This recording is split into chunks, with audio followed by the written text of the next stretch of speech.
બે દોસ્તાર વાત કરતા હતા. ઓલો કે માની લે કે મને એક કન્યા ગમી ગઈ.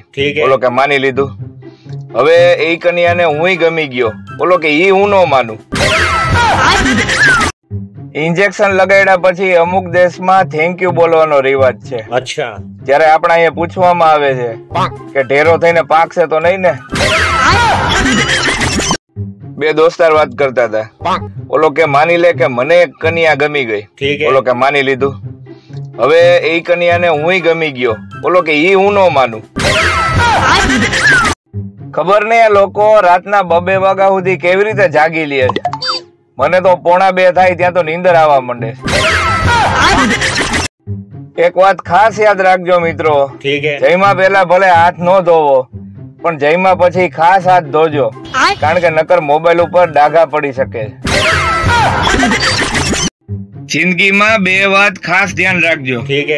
એમાંથી એક વાત હું કાલે કહીશ, એક વાત પરમ દિવસે કહીશ, અને વધારે પૂછશો તો એ કોઈ નહીં કહું. કોઈને પાણીથી બીક લાગે, કોઈને આગથી બીક લાગે, કોઈને ઊંચાઈથી બીક લાગે, પણ વાંઢાવને શેનાથી બીક લાગે ખબર? ડબલ બેડના પલંગથી. આજે મોલમાં શોપિંગ કરતા કરતા વિચાર આવ્યો કે આ ટ્રોલીમાં હોર્ન રાખવા જોઈએ. એક્સક્યુઝ મી માં તો બાયું દાદા નથી દેતી. અમુક જગ્યાએ વરસાદને પ્રેમિકાની જેમ વરસવાનું કીધું તું અને ઘરવાળીની જેમ તૂટી પડ્યો. દુનિયામાં સૌથી મોટો તહેવાર કયો છે ખબર છે સાહેબ? ઘરવાળી. કારણ કે અઠવાડિયામાં 2-3 વખત તો એ મનાવી જ પડે. મારો સૌથી મોટો પ્લસ પોઈન્ટ એ છે કે મારા જેવું આ દુનિયામાં બીજું કોઈ નથી. સ્ત્રી વંદાથી ડરે છે પણ પુરુષથી નહીં. વળી પુરુષ છે એ સ્ત્રીથી ડરે છે પણ વંદાથી નહીં. સમજ્યા? તો હવે મને ઈ કયો કે આ સ્ત્રી, પુરુષ અને વંદા ત્રણેયમાં બહાદુર કોણ? બાયડીનો બેસ્ટ ડાયલોગ. રેવા દ્યો, હું હમણાં કઈક કહીશ ને તો તમને નહીં ગમે. સસરાએ જમાઈને આશીર્વાદ આપ્યા કે સુખી થાવ. અચ્છા. જમાઈ બિચારા ભોળા ભાવે પૂછી લીધું, કેમ પાર્સલ પાછું લઈ જાવ છો કે શું? ઘરમાં આપણો વટ એટલે વટ. આગલા દિવસનું રાંધેલું મને પૂછીને જ નાખે કે તમારે ખાવું છે કે જવા દઉં. ગણિતમાં XYZ એટલે ગુજરાતીમાં ફલાણું, ઢીકણું અને પૂછડું. જે દિવસે વંદા અને ગરોડીનું આ દુનિયા ઉપરથી નાશ થઈ જશે ને સાહેબ, એ દિવસથી સ્ત્રીઓનું આ દુનિયા ઉપર રાજ હશે, રાજ. એક ભાઈ છોકરી જોવા ગયા. છોકરી વાળા કે અમારી દીકરી હજી ભણે છે. અચ્છા. તો લાગે કાંઈ વાંધો નહીં, તો રિસેસમાં આવશું. હંમેશા ખુશ રહ્યો. આવા આશીર્વાદ ને કારણે જ કેટલાય કુંવારા રહી જાય છે. મોટા ભાગની સ્ત્રીઓને લીવરની તકલીફ હોય છે, મોટરસાયકલ ના. હા, એટલે તો બ્રેક ની જગ્યાએ લીવર દેવાઈ જાય. આ લવ મેરેજ વાળા હવે ડ્રમ થી ડરે છે. અરેન્જ મેરેજ વાળા હનીમૂન થી ડરે છે. સમજ્યા? તો મારું માનો તો જુનાગઢ એક હારામાં હારું સ્થાન છે. દારૂ તો એમ જ બદનામ છે સાહેબ. અચ્છા. સાચો નશો તો મોબાઈલ નો છે. પેલા વહુ ડરતી કે સાસુ કેવી મળશે, હવે સાસુ ડરે છે કે વહુ કેવી મળશે.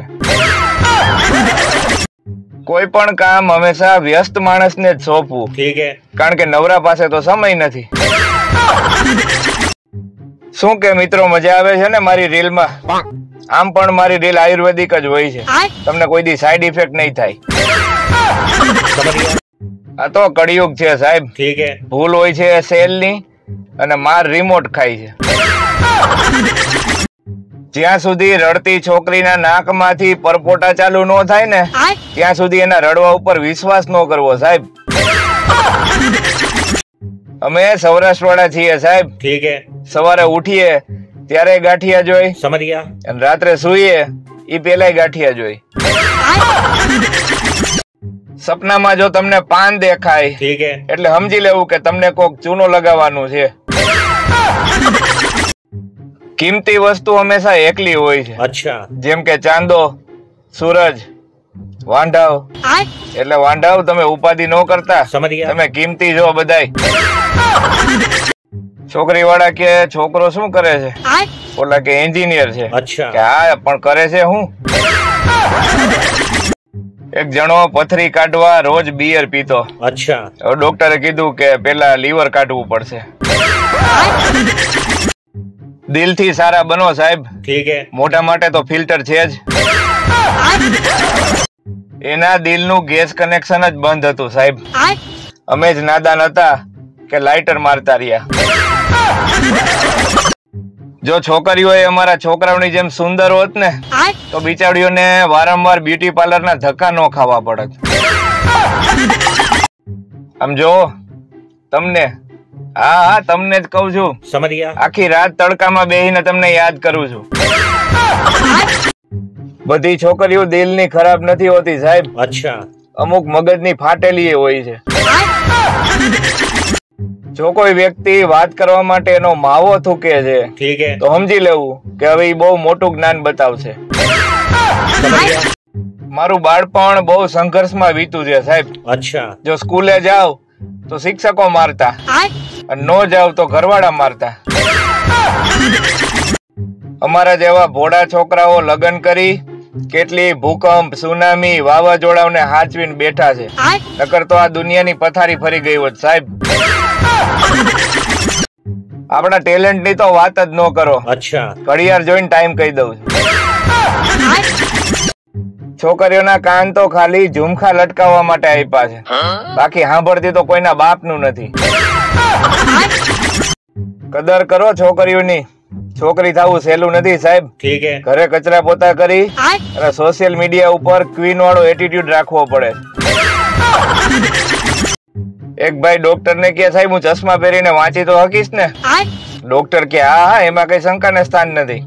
બોલો કે તો બરોબર, બાકી તો અભણ માણસોની જિંદગી કઈ જિંદગી કહેવાય? હવે એ દિવસો દૂર નથી મિત્રો, જયારે સ્ટેજ ઉપર નવી વહુ આવશે અને જાને એના મોઢામાંથી નીકળશે કે ભાઈ આ તો ઇન્સ્ટાગ્રામ વાળી. એટલું તો લોકો પાણી ને ફિલ્ટર કરીને નથી પીતા જેટલું આજકાલ ફોટાને ફિલ્ટર કરે છે. બે બાયું શાક માર્કેટમાં વાતો કરતી હતી કે આ સાઉથ વાળી બાયું ને કેવું સારું, કાયમ ચોખા અને રસાવાળું શાક જ બનાવવાનું, રોટલી ને દાળ ની કઈ માથાકૂટ જ નહીં. બદામ ખાવાથી અક્કલ નથી આવતી સાહેબ, લગ્ન કરવાથી આવે. એટલે ઉંમર થાય કે તરત જ લગ્ન કરી નાખો. હોઠ સુધી પહોંચતા પહેલા તારા સ્પર્શ ને બે હાથોથી મહેસૂસ કરું છું, અને અંતે તારા સ્વાદ ને રોમે રોમ માં મહેસૂસ કરું છું. આમાં કવિએ કાચી પાતરીનો માવો ઘસી ઘસીને ખાતા લાગણી વ્યક્ત કરી છે. દીકરો મોટો થઈ ગયો ને એટલે બાપે પૂછ્યું કે બેટા તારે કેવી પત્ની જોઈ છે? બોલો કે મારે ઊંચી, રૂપાળી, સુંદર, સુશીલ, નમણી, મારું હંમેશા કયું માનતી હોય એવી, અને ક્યારેય મારી યારે ઝઘડો ન કરે એવી. પપ્પા કે બેટા એને મનનો વેમ કહેવાય, પત્ની નો કહેવાય. સ્માઇલીમાં પુરુષની આ જો લગ્ન પહેલાની સ્માઇલ, આ લગ્નના 1 વર્ષ પછી, અને આ લગ્નના 5 વર્ષ પછી. સમાચાર છે કે વાવાઝોડું આવી રહ્યું છે, તો વાંઢાઓ ખાસ ધ્યાન રાખજો, કારણ કે પૈણેલાઓ તો વાવાઝોડા હાચવીને બેઠા છે. હદ તો ત્યારે થઈ મિત્રો જયારે એક પત્નીએ પતિને પૂછ્યું કે પાડોશી યારે બાજવાનું થાય ત્યારે હું કેવા કલરની સાડી પહેરું. એક છોકરાએ એની ગાડી પાછળ લખ્યું હતું કે અમે તો ફરવાના અને હપ્તા અમારા બાપા ભરવાના. જેને મોટા મોટા એડવેન્ચર કરવાનો શોખ હોય ને, એકવાર લગ્ન કરી લ્યો, એની પાસે તમારા બધા એડવેન્ચર નાના લાગશે. 50 રૂપિયાનું કિલો તો 500 ગ્રામના 25 થાય, પણ ના, શાકભાજી વાળાનું ગણિત જુદું હોય. 30 ના 500, 50 ના કિલો. ગામના જાપે 2 કૂતરા બાંધતા હોય ને, એમાં 8-10 બીજા કૂતરા ભેગા થયા હોય. એમાં સૌથી નજીક ઉભા હોય ને એ શુભ ચિંતક હોય, થોડાક દૂર ઉભા હોય એ ચડાવવા વાળા હોય, અને હાવ દૂર ઉભા હોય ઈ ખહુરિયા હોય. એને આ ડખારે કાંઈ લેવા દેવા ન હોય, ઈ ખાલી મજા લેવા આવ્યા હોય. પતિ પત્ની બે હારે શાક લેવા જાય ને ત્યારે પતિ જે શાક ગોતીને દે ને ઈ પત્નીને સારું જ ન લાગે. અચ્છા. મેં એવી ટ્રાય કરી. એને જે શાક વીણું તું ને અને ટોપલીમાં નાખ્યું તું, ઈ ટોપલીમાંથી ટમેટો કાઢીને દીધું તો મને કે નથી સારું, બીજું લ્યો. એક મિત્ર એના મિત્રને પૂછ્યું કે તારી પત્ની શું કરે છે? ઓલો કે પ્રોગ્રામર છે. અચ્છા. કે વાહ, શેનો પ્રોગ્રામ બનાવે છે? ઈ કે કાઈ નહીં, બસ આજે મૂવી નો, કાલે શોપિંગ નો અને ફરવા જવાનો, બસ વગેરે વગેરે. પતિ પત્ની વચ્ચે ઝઘડો થતો હોય અને અચાનક મહેમાન આવી જાય ત્યારે બંને વચ્ચે જે કામ ચલાવ વાતચીત થાય ને એને સીઝ ફાયર કહેવાય. ચકલા કોઈ દી બાજ નો બને. અચ્છા. અને પાકેલી કેરીનું કોઈ દી અથાણું નો બને. મિત્રો, જીવનમાં એક વાત ખાસ યાદ રાખજો કે વચ્ચે તિરાડ પડેલા પ્લાસ્ટિકના પાટલા ઉપર બેહી અને સ્નાન કરવું જોઈએ નહીં. હમણાં એક મોટરસાયકલ પાછળ સૂચના હતી કે આપનું વાહન 10 ફૂટ દૂર રાખો. મેં માવો ખાધો છે અને હું ગમે ત્યારે થૂકીશ. ભાગીને લગ્ન કરવાની 4 ટિપ્સ. પેલા ભાગવાના દીકરા થાવમાં, ભણવામાં હરખું ધ્યાન રાખો અને કામમાં હરખું ધ્યાન રાખો તો હારી છોકરીઓના માગા સામેથી આવશે. જો તમારી એવી ઈચ્છા હોય કે આખી જિંદગી કોક તમને યાદ રાખે તો બસ કોકની પાસેથી ઉછીના લઈ અને ગાયબ થઈ જાવ. અત્યારે નાના છોકરા રોતા હોય ને તો એને છાના રાખવા માટે ચોકલેટ આપવામાં આવે છે. પણ આપણે નાના હતા ને સાહેબ, ત્યારે રોતા ત્યારે આપણને વધુ મારતા કે છાનો રેસ કે મારું હજી. પત્ની 95 મિનિટ સુધી એની મમ્મી હારે વાત કરે, પછી છેલ્લે ખાલી એટલું જ બોલે કે મમ્મી ફ્રી થઈને ફોન કરું. અને એની મમ્મીએ એવું વિચારે કે મારી દીકરીને કેટલું કામ રહેતું હોય છે કે 2 મિનિટ હરખી વાત કરવાય નવરી નથી થતી. પત્ની કે એવો ક્યાં કોઈ કાયદો છે કે મારે તમને રસોઈ કરીને રોજ જમાડવાના? અરે પતિ કે ગાંડી, દુનિયાનો એવો નિયમ છે કે કેદી હોય ને એને સરકાર જ જમાડે. જો કોઈ સ્ત્રી 5 જ મિનિટમાં તમારી વાત માની જાય છે તો એ તમારી માં છે. અચ્છા. જો અડધી કલાકમાં વાત માની જાય છે તો એ તમારી બેન છે.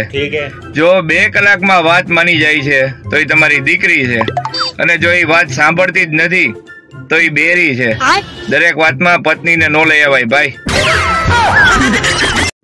આપણે ત્યાં લોકોનું એક સ્પેશિયલ ટેલેન્ટ છે. અચ્છા. એ કોઈ પણ કામ કર્યા વગર આખો દિવસ બીજી રહી શકે. વાંઢાઓને આકરા ઉનાળામાં બહુ તકલીફ છે સાહેબ. અચ્છા. ઘરમાં રહીએ તો એકલું લાગે અને બહાર નીકળે તો લૂ લાગે. હવે એક્ઝામ મોબાઈલ ઉપર લેવી જોઈએ કારણ કે છોકરાઓની રાઇટિંગ સ્પીડ કરતા ટાઈપિંગ સ્પીડ વધારે. એક જગ્યાએ પ્રવચન હાલતું હતું કે દિશા ખોટી હોય ને તો પાછા વળી જવું, ઈ પછી રસ્તો હોય કે સંબંધ. અચ્છા. તો એક જણો ઉભો થઈને કે સાહેબ મારે દિશા નહીં હેતલ ખોટી છે, તો હું શું કરું? ચહેરાનો રંગ જોઈને કોઈ દી લગ્ન ન કરવા સાહેબ, કારણ કે કાળી કીડી કડતી નથી અને લાલ કીડી સોજાડી દે. આ પુરુષ એટલી હદે બદનામ થઈ ગયો છે સાહેબ, એની વાત જવા દ્યો. અચ્છા. કોકના લગ્નમાં મન મૂકીને નાચે ને તોય માણસો વાતું કરે કે પાર્ટી રેડી થઈને આવી લાગે છે.